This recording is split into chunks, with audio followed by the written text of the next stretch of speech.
最近天氣比較潮濕悶熱，成身都攰賴賴咁，同大家推薦一個五子毛肚雞湯，好食又好飲，一招幫你搞掂。好多北方嘅朋友唔知道五子毛肚係乜嘢，佢唔係肚啊，其實佢算係一個粗鹽肉。首先打一個響指，將雞肉切塊，然後我哋要準備嘅係五子毛肚、茯苓、薏米、紅棗、陳皮、枸杞、生薑。雞肉凍水落鑊，加入薑片，飛水去腥。記得將血水同埋嗰啲油脂撇出嚟，斷生就 OK 啦。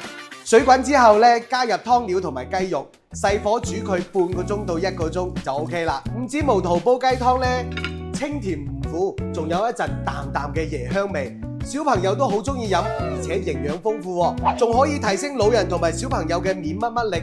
嗱嗱聲點讚收藏起身，煲俾屋企人飲啦，夠鐘啦！最後加入枸杞同埋鹽調味，再煲個10分鐘就 OK 啦。五子毛肚嘅香味喺成個空氣度彌漫啊！哇，真係好正啊！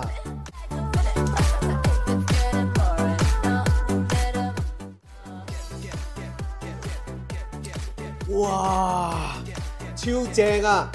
成日覺得自己濕氣重嘅人咧，可以經常飲噶，真係好養人噶。雞肉又好食，湯又好飲，每日開開心心，記得返歸食飯。